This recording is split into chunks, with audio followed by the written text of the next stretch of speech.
Hi all, I just wanted to make a video on comparing investing in property to just earning from a salaried job. So as you earn money from your salaried job, your earnings tend to stagnate or stay the same. So even if you have costs, then the money you earn can still be gradually going up, but this can be amplified significantly if you invest in property. So each time you invest in property, say for example the property price is 150,000, if you do a BTL property at 75 LTV, the deposit you'll put in is 25% of this.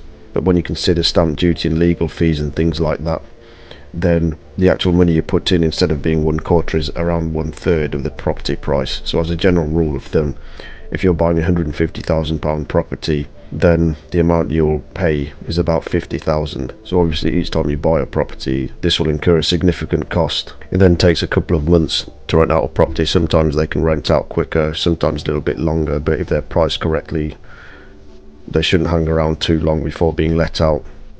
So I've drawn a graph, and this represents earnings from a salaried job, which will go up at a steady rate. You will have some expenses that this graph does not consider, such as lifestyle expenses and other obligations. But in general, a salaried job increases your savings at a consistent sort of rate. What we want to do with property is to accelerate the rate at which you earn. So the white line represents your earnings from a salaried job. The green line represents what it looks like if you buy a property. You can see each time you buy a property, there's a significant drop in your savings. But the key advantage is that after this, your savings increase at an increasing rate because you have this extra income from property. And then if you control budgeting and spending, then the next time you do this, you'll buy your second property, there'll be another drop when you pay the deposit, legals and stamp and all of that. And then again after this, your savings increase at an even more significant rate.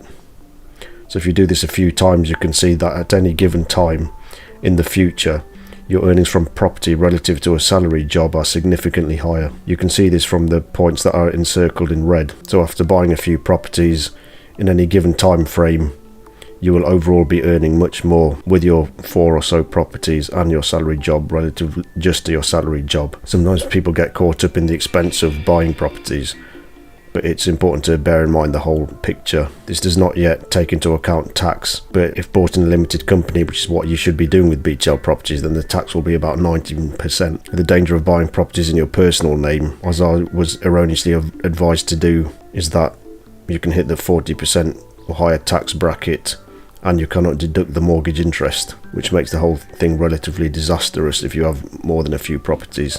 So this graph serves to illustrate a visual representation for how investing in properties overall will benefit you. Instead of just thinking of one-off purchases or costly exercises when it comes to buying properties, just think if you have 3 or 4 properties, they will cost you to buy, but the overall benefits are far higher. Once rented out and giving this steady rental income, they increase your savings at an increasing rate. So the blue lines represent this. Each blue line has a sharper gradient than the last, and as you can see, this means that the rate of savings and earnings you get as you get more and more properties increases, and the more you earn in any given time frame means you can buy more properties going forward. Thanks, please like and subscribe. Speak to you next time.